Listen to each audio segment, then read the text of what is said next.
Arrowhead. Curious if our new cover 2 queen, Taylor Swift, is going to be in attendance for this game, but we'll have to wait and see. Let's go to the one on CBS next, John. Vikings at Titans. It's going to kick off a few minutes before the game we just talked about there. We know Cam Ward is going to get the start. Still haven't seen him throw a touchdown pass in this preseason, so obviously he'll be looking to do that tonight, John. But what else do you want to see out of the number 1 pick?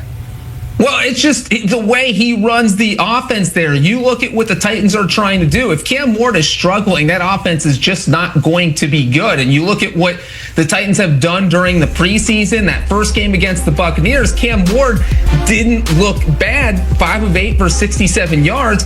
But then he came back against the Falcons last week, and it felt like he took a small step back. He had a 35-yard pass, I think, on his first play of the game.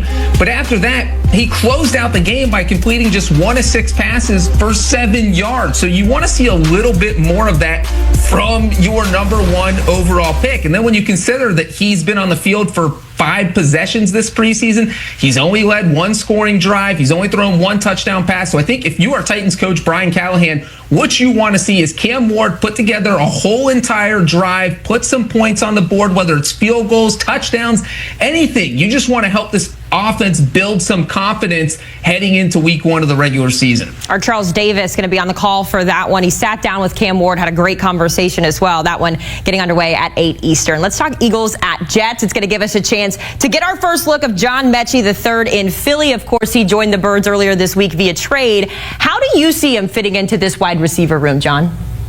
Alongside Marcus Spears, better known as Swag, Jason Kelsey, 6-time Pro Bowler, has a podcast you might have heard about. A Super Bowl champion as well. This man, RC, Ryan Clark, an Emmy Award winner, Super Bowl champion, and the premier insider in all of the NFL. It's Adam Schefter. I am Scott Van Pelt. And by the way, Scott Van Pelt didn't have no prompter when this show started. That was all off the dome. That's how we do. That's how we do. I can wing it. I will warn y'all. I've been on the beach, and the first show is generally a little bouncy. It's preseason for us as well. Absolutely. So we're gonna do our best here. Adam, though, it is preseason, but there are some storylines that have real life implications here on both sides.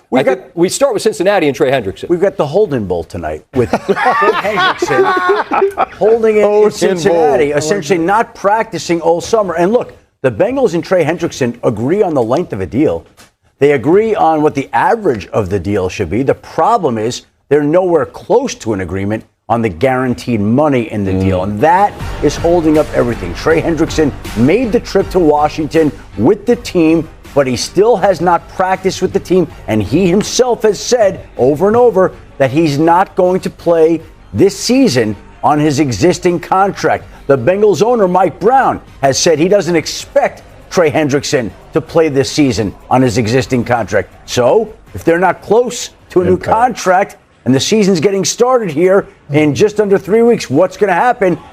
We'll see what happens, but Trey Hendrickson's going to have some big decisions to have to make. You can comfortably lump Hendrickson in with Watt and Garrett, among the very best in the National Football League in terms of sacking the quarterback. He's going to make half as much money as those guys this year. I don't think anyone believes that's reasonable, but at some point, guys, Cincinnati's only got so much money. You pay Burrow, you pay Higgins, you pay Jamar. All those guys earned it. What happens here? Well, I think the first thing is Trey Hendrickson has to figure out what he's comfortable with. If Adam says, okay, we know the length of the deal, we know the average money per year, then it's about what's guaranteed. Correct. It's about what can you give me in cash. And think about the Cincinnati Bengals throughout history. They're a team that doesn't pay that sort of cash. They're a team that doesn't guarantee that sort of money. But when you get transcendent talents like Joe Burrow, or transcendent talent like Jamar Chase, then you start to do business a little differently. But let's not forget who the Browns are. Let's not forget who the Cincinnati Bengals are. This is a family business. And sometimes in family business, when you give out a little bit too much cash, it's what they call a little cash strap. And I remember I used to ride in the back seat with my dad and be like, Pop, can we stop at McDonald's? You know what he asked me? What? You got McDonald's money? Yeah. And so right now, the Cincinnati Bengals are trying to figure out, do we have Trey Hendrickson money? And it doesn't seem that way. Happy meal, lad, boy. Listen, this is the only producer last year on the Cincinnati Bengals defense was Trey Hendrickson. They need him back, but like you said, I think they've been so squashed for cash, and we've seen it time and time again. It was like this years ago when they were redoing Joe Burrow's contract. They make it work with T. Higgins, they make it work with Jamar Chase. There's only so many guys that they can make it work with, and with Trey, it seems like the most important thing is the guarantee. Yeah. And that's where the cash most oftentimes comes into play. Like Tommy Boy, the guarantee, it needs to be on the box. It needs to be calling out to me. How much of a difference does it make for this Bengals defense that struggled with him last year, Swag, if they don't have him on the field? It's a difference, Scott, because the one part of this team was Trey Hendrickson defensively disrupting the quarterback and the timing of an offense. They were horrid when it comes to defense. And when you look at the entirety of the situation, though, and that, I love what y'all said about the money. It was a choice between T. Higgins and Trey Hendrickson. That decision was made when they decided to sign Jamar and T instead of having Hendrickson as a part of that, especially if you cash strap. My dollars only go so far. That's what I've been telling my freshman daughter in college. They only go so far. Aritzia has the clothes at some point as a store. So, again, man, I don't like the fact that you could clearly see the glaring weakness on your football team. Yeah. Right? Offense was not going to be your issue. I believe even if T doesn't come back, offense wasn't going to be your issue. This is a glaring hole. Right. Name me an impact player on Cincinnati's defense. Trey Hendrickson. That's it. Yeah. And he's not there. Yeah. Well, by the way, your daughter's starting at Texas, isn't she? Hey, first off, what he just said was a lie. There's this thing called NIL, and if I know anything about my niece, she doing all right. I hope so. And she's going to be a bump set spike. She's doing all right. Terry McLaurin's doing all right, but he'd like to do a little bit better. Adam, Washington has a number of issues as a running back. Yo, Vikings Nation. What's up? It's your boy Victor here with Report Vikings, and today, man, we got to talk about something that's got the whole fan base buzzing. Could the Vikings actually trade Dallas Turner for all-pro pass rusher Trey Hendrickson? Yeah, you heard that right. Let's get into it. All right, so let's keep it real for a second.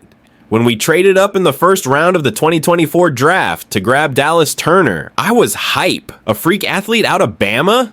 Speed, size, upside, what's not to like? But here we are heading into year 2, and honestly, Turner hasn't shown that first round pop yet. He had kind of a quiet rookie season, got overshadowed by Jonathan Greenard and Andrew Van Ginkel, which isn't a huge deal, and those guys are vets. But now in preseason, Gabriel Murphy, an undrafted rookie, is literally outplaying him. That's not a great look. Meanwhile, and here's where it gets spicy. Trey Hendrickson, one of the most productive edge rushers in the NFL since 2017, is apparently available via trade. According to reports, the Bengals are open to listening to offers. This dude had 17.5 sacks last season. He's been over double-digit sacks in 4 straight years. That's elite production. Pair him with Greenard on the edge, with Van Ginkel rotating in. Bro, you're talking about a nightmare front 7 for opposing quarterbacks. Now, here's the thing, and I know some of y'all are probably thinking, why give up on Turner after 1 year? And you're not wrong. The kid's only 22. He's got upside. But this league, it's about winning now, especially when your window is open. We just drafted J.J. McCarthy. We've got Justin Jefferson, Addison, T.J. Hawkinson, and a defense that's been getting better under Brian Flores.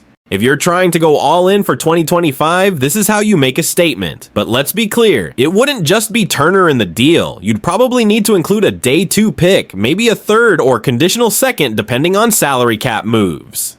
And scheme-wise, Hendrickson is a perfect fit. He's a hand-in-the-dirt edge rusher with a relentless motor. And under Flores, who loves sending pressure from all angles, Hendrickson would eat in this defense. Imagine Greenard on one side, Hendrickson on the other. Van Ginkel coming in as a hybrid Ivan Pace Jr. blitzing up the middleman. That's nasty.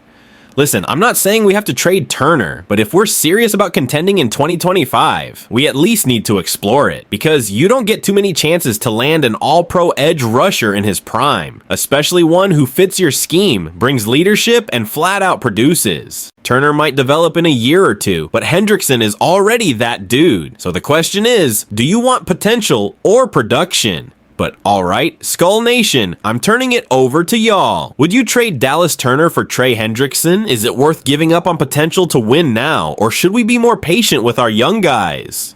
Drop a comment below, I want to hear it. Make sure to like the video, subscribe to the channel, and hit that bell so you don't miss a single update during this wild offseason. We've got a squad this year, let's make it count. Skull